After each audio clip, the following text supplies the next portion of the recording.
Very good morning to all of you. तो देखिए हमने 10th क्लास का एसिड बेस सॉल्ट वाला चैप्टर स्टार्ट किया था।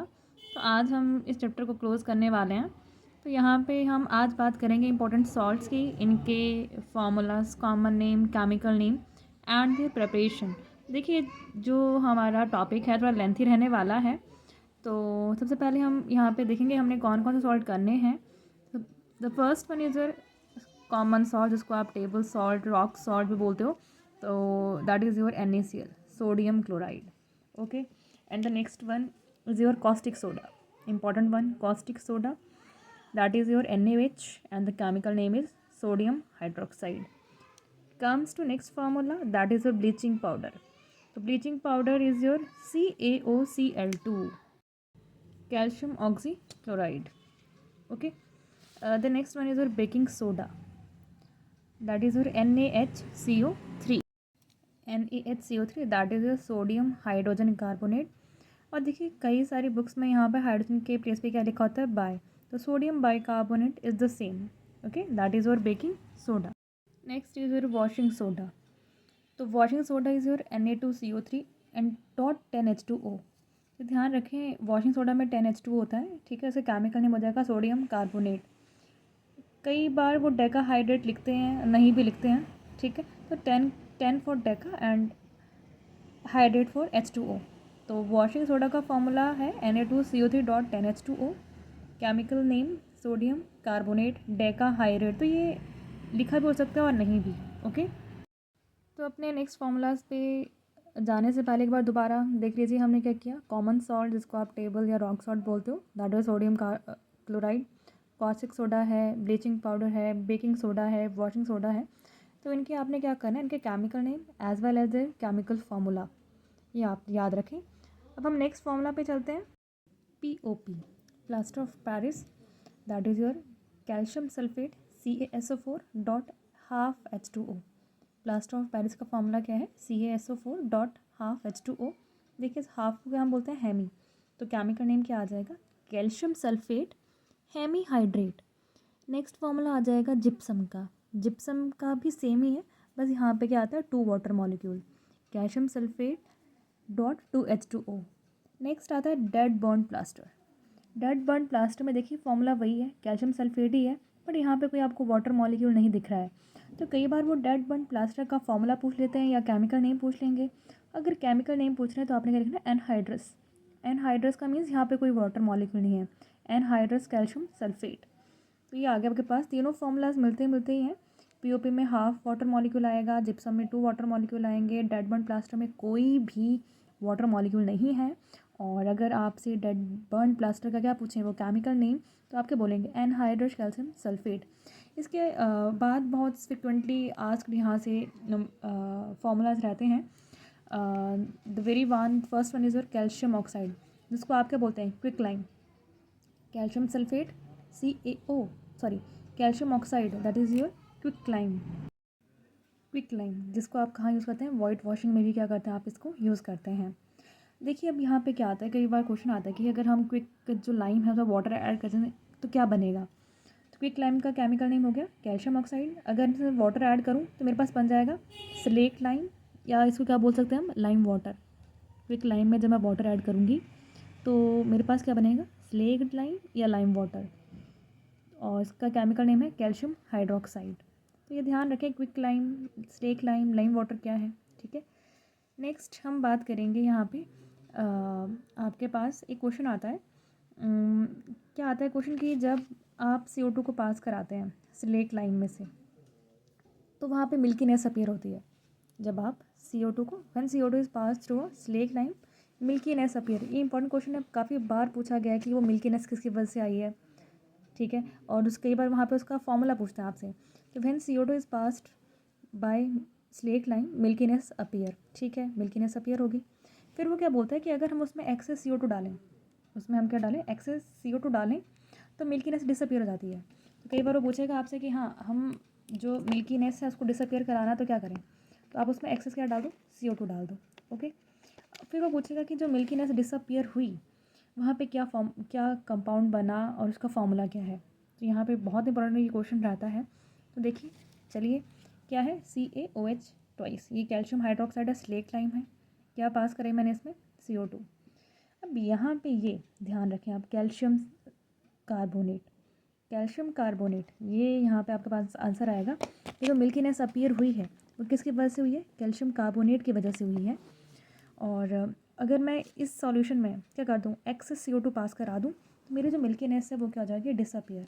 और ये जो मिल्कीनेस डिसअपीयर हुई है ये इसकी वजह से हुई है, किसकी वजह से, कैल्शियम बाइकार्बोनेट और you can say calcium hydrogen carbonate. तो ये दो फार्मूलाज याद रखें। जब आपने स्लेट लाइम में कार्बन डाइऑक्साइड पास कराई तो वहाँ मिल्कीनेस आई, किसकी वजह से, कैल्शियम कार्बोनेट की वजह से। ये मिल्कीनेस डिसअपीयर करानी है तो हम क्या करेंगे, एक्सेस में डाल दूँ CO2, एक्सेस में CO2 डाल दूँ, मिल्कीनेस क्या हो जाएगी, डिसअपीयर। अभी मिल्कीनेस किसकी वजह से डिसअपीयर हुई है, due to the formation of this compound calcium bicarbonate और you can say calcium hydrogen carbonate. Okay, बाकी आपने एक कॉमन नेम याद है, जैसे कैल्शियम जो आपका कार्बोनेट है उसका जो कॉमन नेम है आपको पता होगा, लाइमस्टोन है। कॉमन नेम आप ध्यान में रखें कि लाइमस्टोन किसको बोलते हैं हम, कैल्शियम कार्बोनेट को। जो आपका मार्बल होता है वो भी क्या है, कैल्शियम कार्बोनेट है। एग का जो शेल बना होता है वो भी किसका बना हुआ है, कैल्शियम कार्बोनेट का। आपके जो चौक हैं किसके बने होते हैं, कैल्शियम कार्बोनेट के ही बने होते हैं। ओके, तो ये चीज़ें आप ध्यान में रखें। तो ये अब हम सारे करने वाले हैं 1 बाय 1 इन डिटेल। तो ये थोड़ा वीडियो लेंथी होने वाला है क्योंकि आज हमने जो ये 10th का ये जो चैप्टर है एसिड बेस एंड सॉल्ट, ये हमने आज कंप्लीट करना है क्योंकि हम इसके लास्ट टॉपिक में आ चुके हैं, दैट इज़ योर सॉल्ट। तो हम 1 बाय 1 इन सॉल्ट्स की प्रेपरेशन, इनके मेन पॉइंट्स वो डिस्कस करने वाले हैं। ठीक है, तो very first is your common salt. तो कॉमन सॉल्ट की प्रेपरेशन कैसे करनी है हमने, देखिए वैसे तो आपको पता ही है कि जो उसके नेचुरल हैं, ये हमें रॉक सॉल्ट की रॉक्स से भी हमें मिलता है। ठीक है, जो सॉल्टी रॉक होती हैं जिनको हम नमक की खदानें बोलते हैं, तो वहाँ से भी हमें मिलता है, तो इसलिए हम इसको रॉक सॉल्ट बोलते हैं। तो ये तो नेचुरल सोर्सेज हो गए। वैसे भी आपने सुना होगा कि जो महात्मा गांधी हैं उन्होंने भी बनाया था। तो उन्होंने कैसे बनाया था, क्या किया था, तो सी का वाटर है उसको एक पेट में डाला था, फिर क्या सनलाइट पड़ी उस पेट में, तो वहाँ से इवेपोरेशन हो गई थी। इवेपोरेशन के थ्रू भी हमें मिल जाता है। ठीक है, वो नेचुरल प्रोसेस है। अगर मुझे लैब में बनाना है तो कैसे करेंगे हम, HCl में क्या डाल देंगे, NaOH, मेरे पास क्या बन जाएगा, NaCl प्लस वाटर। ओके, तो ये आपके पास केमिकल मेथड है। नेक्स्ट यहाँ पे एक टर्म आती है सेलाइन सॉल्यूशन। तो सेलाइन सॉल्यूशन आपने बहुत बार सुनी होगी टर्म। तो saline solution is nothing, it's a mixture of water and salt. आप जब सॉल्ट वाटर में ऐड कर देते हो that is your saline solution. So हम आ जाते हैं अपने नेक्स्ट सॉल्ट पे, that is your caustic soda, NaOH, sodium hydroxide. देखिए इसकी प्रेपरेशन बहुत इंपॉर्टेंट है, मैं बार बार बोल रही हूँ कि इसकी जो प्रेपरेशन है बहुत इंपॉर्टेंट, जितने भी सॉल्ट हम आज करने वाले हैं वेरी इंपॉर्टेंट। तो सबसे पहले इसकी प्रेपरेशन हम करेंगे by electrolysis of brine solution. Means आपने by electrolysis of a brine solution, तो आप क्या करेंगे, जैसे आपके पास ये NaCl पता है आपको, ब्राइन सॉल्यूशन क्या है, नमक में पानी में लाना है, वहाँ से इलेक्ट्रोलिसिस का मतलब इलेक्ट्रिक करंट पास करानी है वहाँ से। तो जब आप इलेक्ट्रिक करंट पास कराएंगे तो आपके पास क्या मिलेगा, NaOH Cl2H2। अब देखिए पूरा प्रोसेस होता कैसे है, इलेक्ट्रोलिसिस में होता क्या है, मेरे पास एक बीकर होगा। ओके, बीकर में मैंने क्या डाला हुआ है, NaCl डाला है और उसमें पानी डाला हुआ है, और वहाँ पे क्या लगाए हैं, 2 इलेक्ट्रोड्स। ये जो कैथोड एनोड आप देख रहे हैं ये जनरली मेटल के इलेक्ट्रोड्स हम लेते हैं और उसको एक बैटरी के साथ कनेक्ट किया होता है। तो यहाँ पे ध्यान रखें कि इलेक्ट्रोलिसिस में पूछते हैं आपसे कि इलेक्ट्रोलिसिस में कैथोड पे कौन सा चार्ज होता है, तो इलेक्ट्रोलिसिस में कैथोड पे चार्ज होता है नेगेटिव और एनोड पे पॉजिटिव। याद रखें क्योंकि अभी हम नेक्स्ट में आपको बताऊँगी इलेक्ट्रोलिटिक सेल, इलेक्ट्रोकेमिकल सेल वहाँ अलग होता है। तो इलेक्ट्रोलिसिस में कैथोड पे नेगेटिव एंड एनोड पे पॉजिटिव। अब समझना है आपने यहाँ पे, देखिए आपके पास जो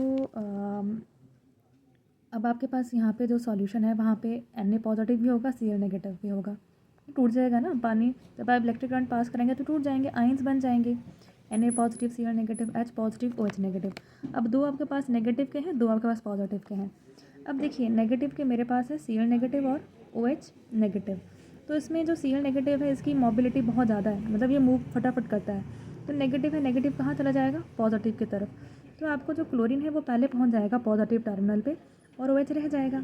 ठीक है, OH रह गया सॉल्यूशन में। वैसे ही केस हमारे पास 2 पॉजिटिव आयंस हैं, कौन सा, H पॉजिटिव और Na पॉजिटिव। अब देखिए अभी यहाँ पे भी जो छोटा साइज़ है वो किसका है, H पॉजिटिव का, तो इसकी मोबिलिटी ज़्यादा है, ये फास्ट मूव करेगा और ये पहले पहुँच जाएगा कहाँ पे, कैथोड पे, और हमारा Na positive as it is रह जाएगा। अब देखिए आपके पास एनोड पे क्या चला गया, Cl2, कैथोड पे क्या चला गया, H2, सॉल्यूशन में क्या बचा, NaOH। Na और OH दोनों आपस में कंबाइन कर जाएंगे और आपके पास इस तरह से बन जाएगा NaOH Cl2 और H2। अब यहाँ पे बहुत ही इंपॉर्टेंट है कि आपसे पूछा जाता है कि इलेक्ट्रोलिसिस में एनोड पे क्या मिला, कैथोड पे क्या मिला। ठीक है, या तो आप याद कर लीजिए या तो ध्यान में रखिए कि एनोड पे कौन जाएगा Cl2 और कैथोड पे कौन जाएगा H2। हाँ, अगर आपने ये डायग्राम अच्छे से समझा है तो आपको वैसे क्रैम करने की ज़रूरत नहीं है, बट फिर भी अगर आपने हाँ ध्यान रखना है कि हाँ Cl2 कहाँ एनोड पे, हाइड्रोजन कहाँ पे, कैथोड पे। ओके, अब ये बढ़ने यहाँ पे जो ये पूरा प्रोसेस हमने किया इलेक्ट्रोलिसिस का, पूरा प्रोसेस हमने किया इलेक्ट्रोलिसिस का, यहाँ पे इस पूरे प्रोसेस का नाम है क्लोर एल्कली प्रोसेस। क्या नाम है इसका? क्लोर एल्कली प्रोसेस। क्यों? क्योंकि यहाँ पे क्लोरीन बन रही है। ठीक है, एल्कली क्यों? क्योंकि यहाँ OH है, तो इसलिए ये ध्यान रखें कि क्लोर एल्कली प्रोसेस से क्या बनाते हैं आप? Sodium hydroxide. तो ये ध्यान रखें क्यों क्लोरीन, क्यों क्लोरीन बन रही है, एल्कली यहाँ पे NaOH है। ओके, अब हम आते हैं अपने नेक्स्ट सॉल्ट पे। पर नेक्स्ट सॉल्ट पे जाने से पहले यहाँ पे कुछ इनके इंपॉर्टेंट जो यूजेस हैं, जहाँ जैसे आपके पास NaOH का क्या यूज़ है, Cl2 का क्या यूज़ है। तो देखिए Cl2 का यूज़ सबको मालूम है, वाटर ट्रीटमेंट में आप यूज़ करते हैं। क्लोरीन सुना ना आपने, डालते हैं पानी में, स्विमिंग पूल में हम डालते हैं। PVC ये पॉलीमर है, देखिए हम पॉलीमर है ये, पॉलीविनाइल क्लोराइड।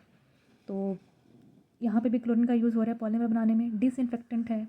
CFC आपने सुना हुआ है, क्लोरोफ्लोरोकार्बन, जो किसके लिए रिस्पॉन्सिबल है? ओजोन डिप्लीशन के लिए।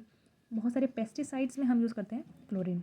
ठीक है, तो ये यूजेस आगे मेन किसके यूजेस आगे? क्लोरीन के। अब हम नेक्स्ट बात करेंगे हाइड्रोजन की। तो सबसे पहले तो आपको पता ही है हाइड्रोजन हम यूज़ करते हैं एज अ फ्यूल। ठीक है, सेकेंड मैरग्रीन, इसको हम यूज़ करते हैं margarine, that is a food that is similar to butter made up of animal and vegetable fats. तो ये आर्टिफिशियल बटर बोल सकते हैं आप इसको। ठीक है, मैरग्रीन। नेक्स्ट आता है अमोनिया बनाने के लिए, और बहुत सारे यूजेस हैं हाइड्रोजन के। ठीक है, नेक्स्ट हम बात करेंगे NaOH की। तो NaOH डिग्रीसिंग करेगा मेटल्स की। सोप में आप यूज़ करते हैं, डिटर्जेंट्स में आप यूज़ करते हैं, पेपर मेकिंग में, या जितने भी आर्टिफिशियल फाइबर्स बनाने हैं वहाँ पे भी आप इसका यूज़ करते हैं NaOH का। तो ये हमारा सेकंड सॉल्ट कंप्लीट हो गया, that is your caustic soda. अब हम अपने थर्ड सॉल्ट पे आएंगे, that is your bleaching powder. Bleaching powder is your calcium oxychloride, okay, and the chemical formula is CaOCl2 and chemical name calcium oxychloride। यहाँ पे बहुत इंपॉर्टेंट इसकी preparation है। यहाँ पे क्या कहा जाता है कि हम स्लेग लाइम किससे बनाएंगे इसको? स्लेग लाइम में। तो हम ऐसा पूछते हैं कि हम स्लेग लाइम में कौन सी गैस पास कराएं कि मुझे क्या मिल जाए? ब्लीचिंग पाउडर मिल जाए। तो देखिए यहाँ पे Cl क्लोरीन गैस आपको पास करानी है, तो प्रेपरेशन इंपॉर्टेंट है। By the action of chlorine on dry slaked lime. तो ये पूछा जाता है कि आप स्लेग लाइम में क्या ऐड करें कि आपको क्या मिल जाए? Bleaching powder. तो ये प्रिपरेशन आप ध्यान में रखें। क्लोरीन को आपने किससे पास कराया? कैल्शियम हाइड्रोक्साइड, जिसको आप क्या बोलते हैं? स्लेग्ड लाइम, और एक और टर्म मैंने यूज़ करी थी लाइम वाटर। आपके पास क्या मिल जाएगा? Bleaching powder plus water. Okay, तो ये आ गया आपके पास ब्लीचिंग पाउडर की chemical name, chemical formula and preparation. Next आ जाएगा इसके यूजेस, कहाँ यूज़ करेंगे हम इसको? तो देखिए ब्लीच करनी है आपने, ब्लीच करना है कॉटन का, या बहुत सारी जो टेक्सटाइल इंडस्ट्रीज़ होती हैं वहाँ यूज़ करेंगे आपने ब्लीच करनी है वुड पल्प की, पेपर इंडस्ट्री में, लॉन्ड्री में आप यूज़ करेंगे, ऑक्सीडाइजिंग एजेंट केमिकल इंडस्ट्रीज़ में, जर्मिसाइड आप करेंगे, जर्मिसाइड यूज़ करते हैं फॉर क्लीनिंग वाटर, डालते हैं ना ब्लीचिंग पाउडर। ठीक है, समझ में जनरली आपके घरों में जो टैप है उनमें जनरली ब्लीचिंग पाउडर की स्मेल जैसी आती है। ठीक है, तो आ गया यहाँ पे ब्लीचिंग पाउडर। ठीक है, इसकी प्रिपरेशन इंपॉर्टेंट है, यूजेस चलो आपको पढ़ लेने हैं आपने। ठीक है, next the important one that is your baking soda. तो बेकिंग सोडा का हमने पीछे किया था NaHCO3, सोडियम बाइकार्बोनेट या हाइड्रोजन कार्बोनेट। अब इसकी जो प्रेपरेशन है उसको हम सॉल्वे प्रोसेस से करेंगे। देखिए आपने रॉ मटेरियल्स, रॉ केमिकल्स याद रखने हैं बेकिंग सोडा के लिए। तो इसमें हम 4 रॉ मटेरियल लेते हैं, NaCl, H2O, CO2 और NH3। अब देखिए मैंने ये इन चारों रॉ मटेरियल को एक ही स्टेप में यूज़ कर लिया है, मैंने एक ही बार इनको यूज़ कर रही हूँ। कई बुक्स में क्या होता है कि 2 स्टेप में ये रिएक्शन करी होती है, लेकिन मैंने क्या किया, एक ही स्टेप में ये सारी रिएक्शन कर दी, एक ही स्टेप में सारे जो रॉ मटेरियल हैं उनको यूज़ कर लिया है। बनना वही, आप चाहे 2 स्टेप वाला कीजिए, 1 स्टेप वाला कीजिए, बनना यही है। तो NaCl plus H2O plus CO2 plus ammonia, NH3 is your ammonia, आपके पास बन जाएगा NaHCO3 प्लस NH4Cl। अब देखिए ये बन गया आपके पास बेकिंग सोडा। अब ये जो NH4Cl है that is your ammonium chloride, ये सब्लिमेशन शो करता है, मतलब ये यहाँ से क्या हो जाएगा? एलिमिनेट हो जाएगा, यहाँ से रिमूव हो जाएगा, और आपके पास ओनली क्या रहेगा, बेकिंग सोडा। ये आपकी प्रेपरेशन होगी किसकी, बेकिंग सोडा की। अब देखिए ये एक और क्वेश्चन आता है यहाँ पे कि what happen when baking soda is heated. तो जब आप बेकिंग सोडा को हीट करेंगे तब क्या मिलेगा आपके पास, हमारे पास मिलेगा सोडियम कार्बोनेट, पानी और कार्बन डाइऑक्साइड।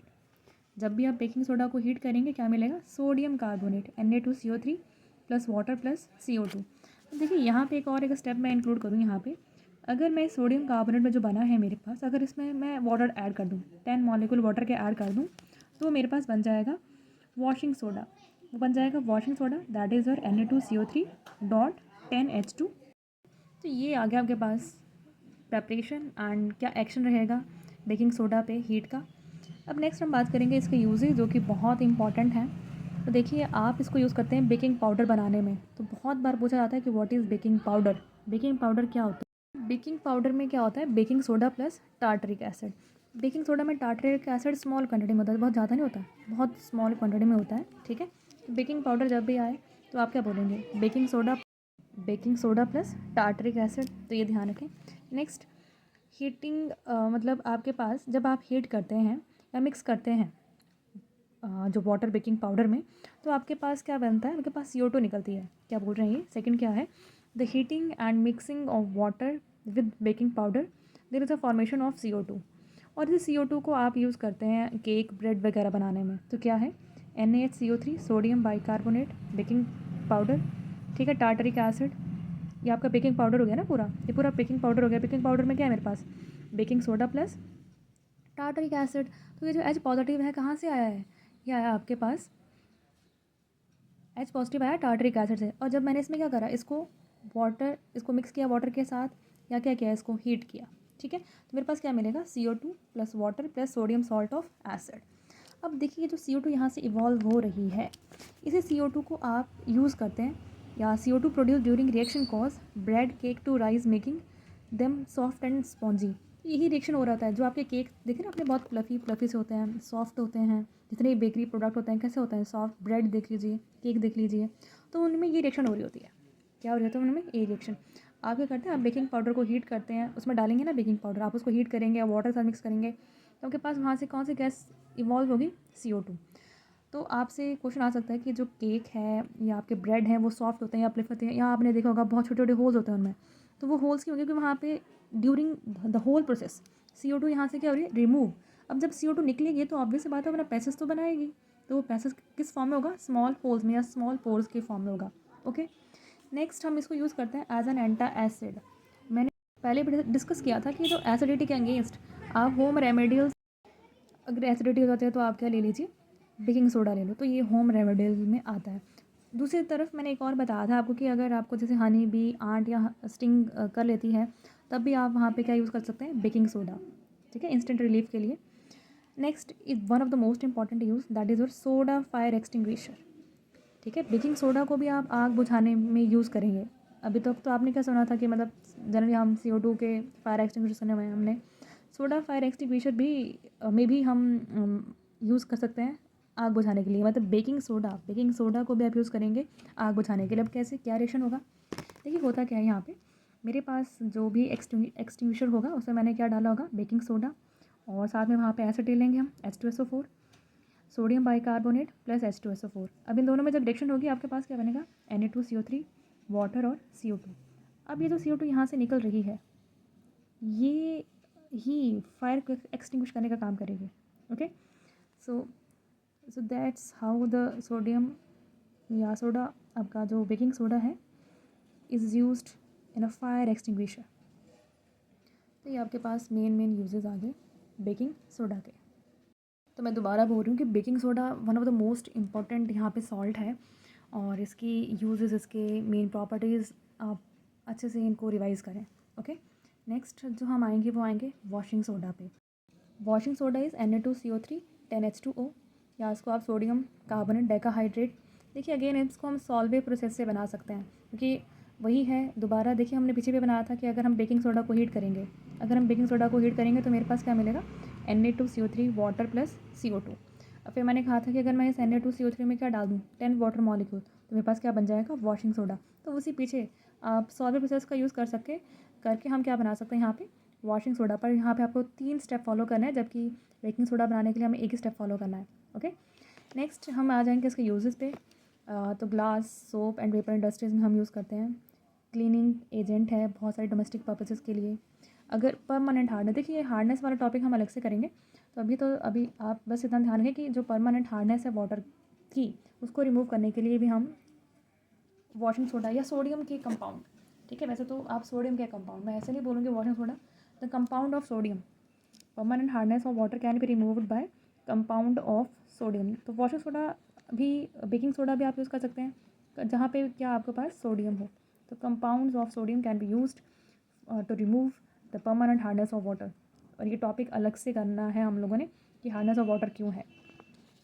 नेक्स्ट हम बात करेंगे पीओपी की।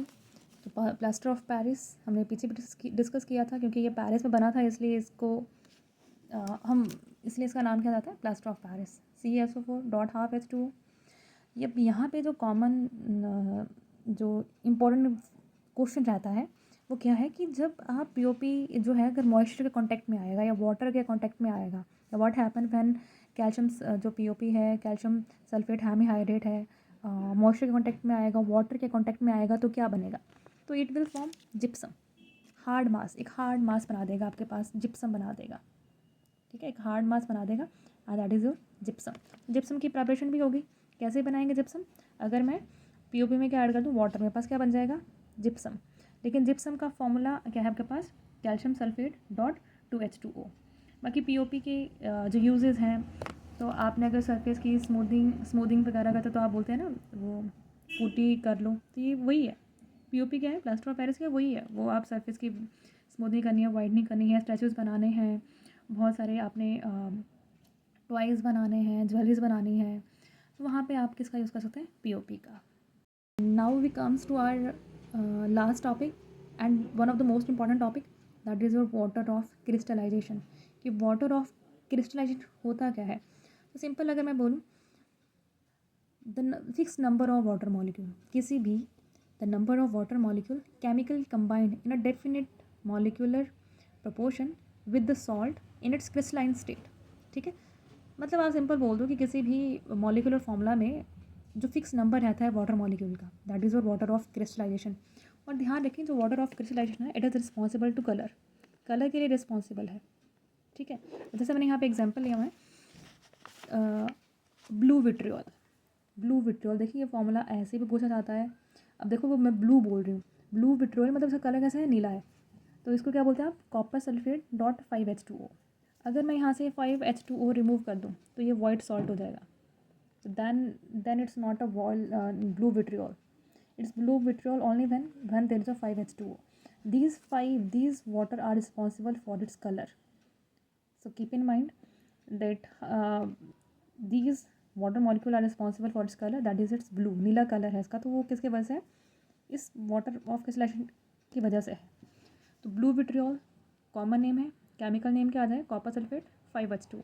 Epsom salt, one of the most important, Epsom salt में पूछेंगे कि वाटर ऑफ क्रिस्टलाइजेशन कितनी है, तो कितनी है, 7 है, ऐसे पूछ सकते हैं आपसे, ओके। तो Epsom salt MgSO4 7H2O। Green vitriol FeSO4, कितने वाटर मॉलिक्यूल है, 7H2O है यहाँ पे, पर आपको फॉर्मूला पे तो पता होना चाहिए ना। ग्रीन विट्रियोल में क्या है, आयरन है, FeSO4 है। सोडा ऐश, देखिए soda ash Na2CO3 dot H2O। हाँ, अगर एक हमने अभी पढ़ा ना वॉशिंग सोडा, अगर वॉशिंग सोडा के 9 मॉलिक्यूल जनरली हम हीट करते हैं ना वॉशिंग सोडा को, तो वहाँ से, या जब हम एयर से पास कराते हैं, जब हम वॉशिंग सोडा को एयर से पास कराते हैं तो वो एक वाटर मॉलिक्यूल वहाँ रह जाता है, बल्कि 9 निकल जाते हैं, then it's your soda ash. Potash alum, important one, it's a double salt, potash alum double salt. अब डबल कैसे है, एक आपको पोटाशियम का सॉल्ट मिलेगा, एल्यूमिनियम का सॉल्ट मिलेगा, तो potassium aluminium sulphate dot 12H2O। तो पोटाश अलम में कितने वाटर ऑफ क्रिस्टलाइजेशन है, 12। वैसे आपने एक मोहर सॉल्ट सुना होगा, मोहर सॉल्ट, तो इसमें अमोनियम सल्फेट है, आयरन सल्फेट है, और यहाँ पे कितने मॉलिक्यूल हैं, 6 वाटर के मॉलिक्यूल हैं, ठीक है। तो यहाँ पे मोहर सॉल्ट में वाटर ऑफ क्रिस्टलाइजेशन कितनी है, 6। पोटाश अलम में कितनी है, 12। यहाँ अकेला अलम भी लिखा होता है, तो वो भी एक ही बात है। तो ये था आपके पास 10th का हमारा topic, acid base and salt. हमने स्टार्टिंग में टॉपिक स्टार्ट किया था एसिड से, बेस से, हमने डिफरेंट एसिड बेस और उनके कौन कौन से केमिकल नेम हैं, केमिकल फार्मूलाज हैं वो किए। इसके बाद हमने डिफरेंट इंडिकेटर्स पढ़े, आपके पास नेचुरल आर्टिफिशियल इनको डिटेल में किया था। बाद हमने पीएच वाला मैं आपको एक शॉर्ट रिकैप्चुलेट करवा रही हूँ चैप्टर का। इसके बाद हमने पीएच किया, ठीक है, पीएच के न्यूमेरिकल्स। बाद हमने जो इंडिकेटर हमें ऑल फैक्टर इंडिकेटर भी किया था कि इसके बाद हमने डिफरेंट पीएच वैल्यूज़ से रिलेटेड न्यूमेरिकल्स, उनके पीएच वैल्यूज़ से रिलेटेड क्वेश्चंस तो सारा डिस्कस किया था हम लोगों ने, ठीक है। और उसके बाद हमने एसिडिटी और बेसिडिटी का कॉन्सेप्ट पढ़ा था कि आपके पास कोई गिवन एसिड है, बेस है, तो आप कैसे बताएंगे उसकी एसिडिटी कितनी है, बेसिडिटी कितनी है। और लास्ट में हमारा ये टॉपिक था आज का इम्पॉर्टेंट सॉल्ट, जो हमने डिटेल में डिस्कस कर लिया, ठीक है। सो विद ऑल दिस हमारा जो चैप्टर है 10th क्लास का एसिड बेस एंड सॉल्ट वो हमारा कंप्लीट हो गया है। अब नेक्स्ट में हम क्या करेंगे, PYQs करेंगे, प्रीवियस ईयर क्वेश्चन जैसे आपके पास रहते हैं उनको। Thank you, that's for all.